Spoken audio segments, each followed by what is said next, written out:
All right, thanks for subscribing to my channel.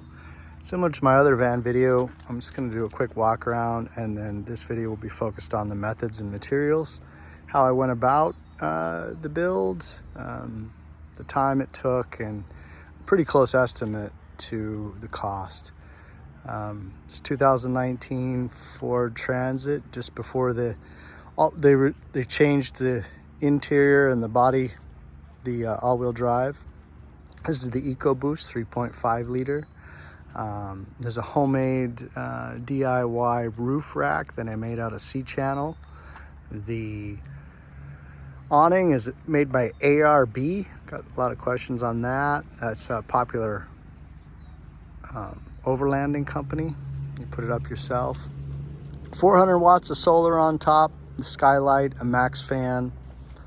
This is a rear wheel drive.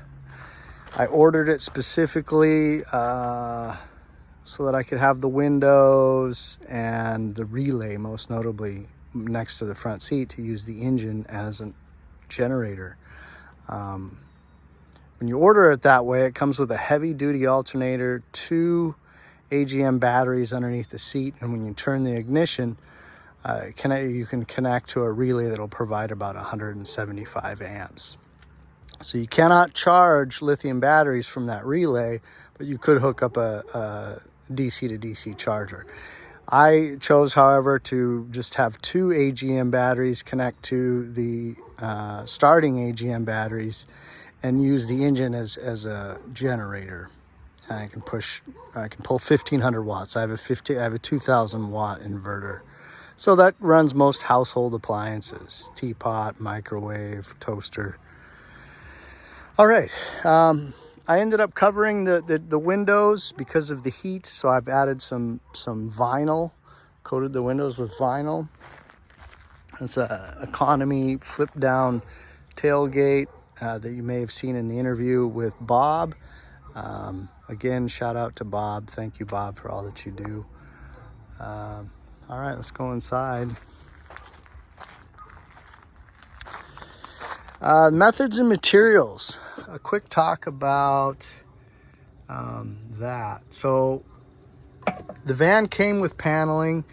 There was like a plastic paneling that covered all the sides of the walls. I used that as a template. I pulled that off and purchased this economy plywood, 5mm economy plywood from Lowe's.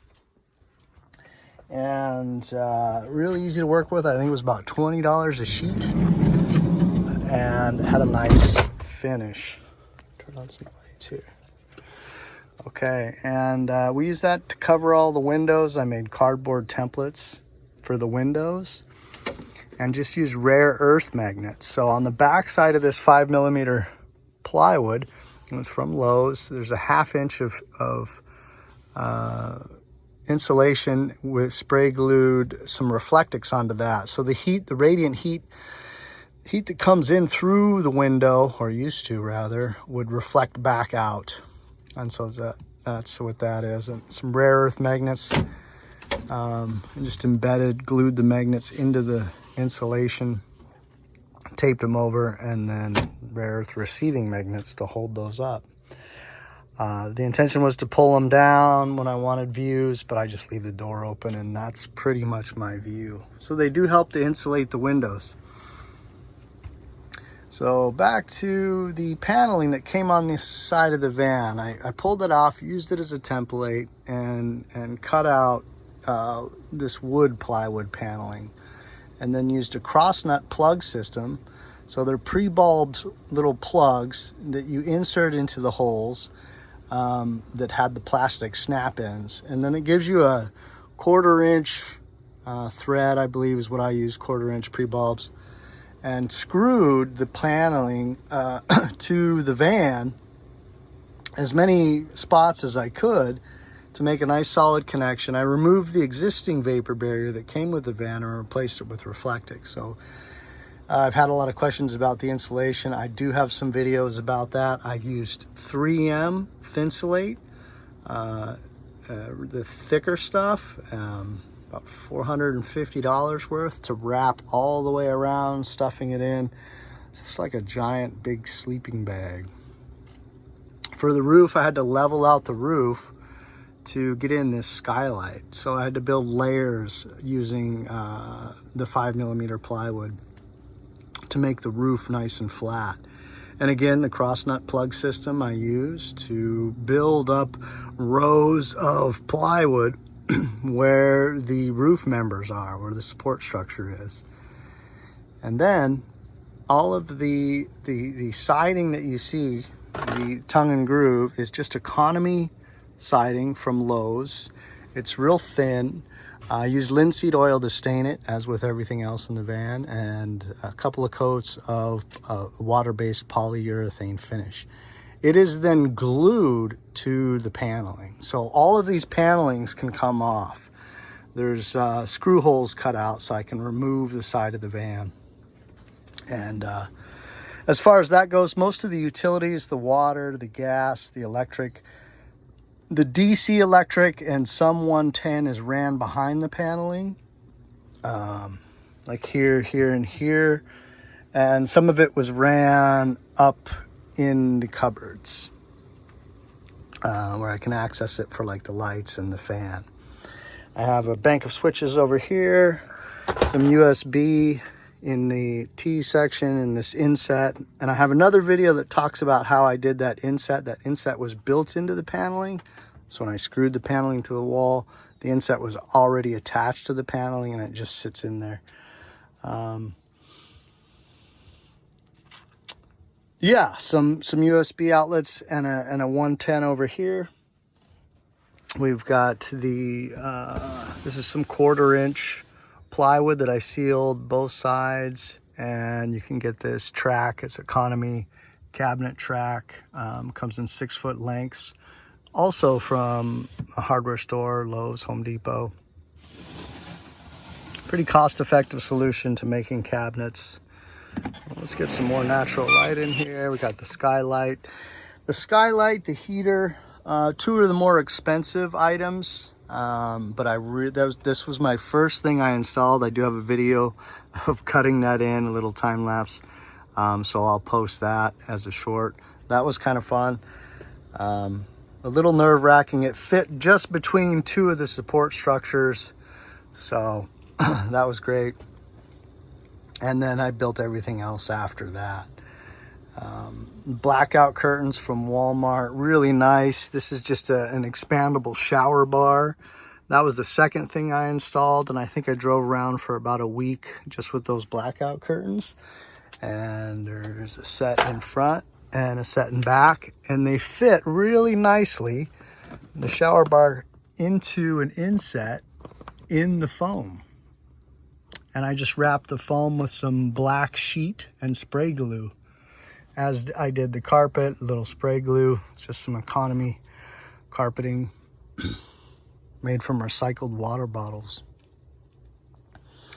All right, so some of the things that wasn't covered in Bob's video, I think that I've had some questions. This van took about 2 months, 6 to 8 weeks. Of pretty much full time working on it, 6 to 8 hours a day, 5 days a week.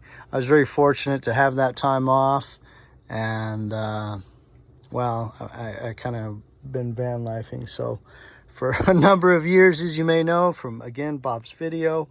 So got a lot of time. But yeah, it can be difficult if you're working 40 hours a week. It can take some time. So just keep it simple and hang in there, and use milk cartons and cardboard to create what you want and sit in it, and don't worry about the videos. I mean, I've watched some videos for inspiration, but make it yours, obviously, and try to keep it simple. That's what I tell people. On that note, this is 3/4-inch plywood. There was some pre-drilled threaded holes in the side of the van on a structural support sideways. And to that, I mounted a 2x4, and I used the 2x4 and some angle aluminum to connect the plywood. And there's basically 5 supports for the countertop, vertical supports. and then shelves everywhere in between. All the faces to the cabinet are on there by magnets, and so they do come off. They make it accessible. It's real simple here. That just comes out. Tried to use that space. Behind there is the wheel well. Behind the toaster and these appliances is the heater. It's a Propex heater, propane heater. I hard piped all the propane with copper using a flare tool. That's pretty important if you want to keep it safe. The propane is under here in a box, vented through the floor. And then for the drawer, we just have a child lock safety. It connects to a magnet, and you can open the drawer. I put the sliders on the bottom of the drawer to make it look a little bit nicer. And then when traveling, that keeps it locked in place. 2-burner propane stove.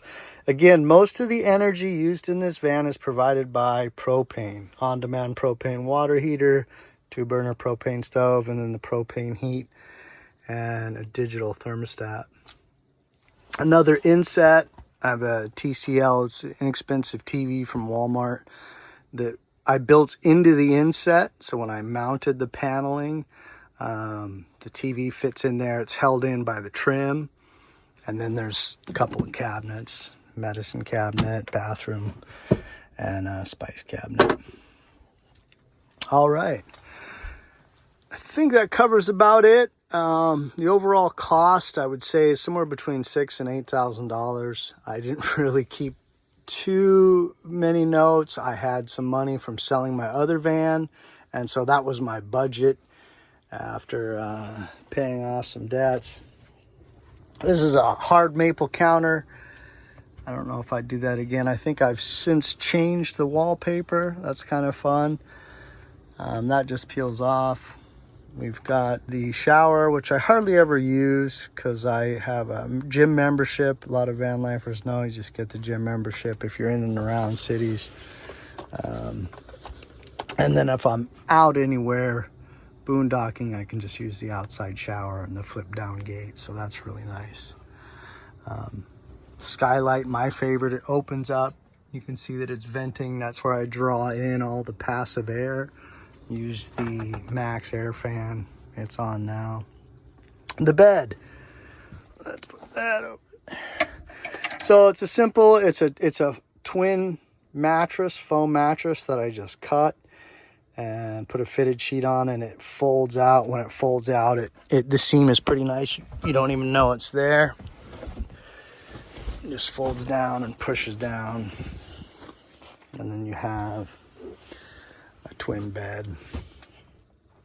A couple of switches for the lights, dimmer, Victron, Bluetooth, battery monitor. I used a Victron smart solar charger.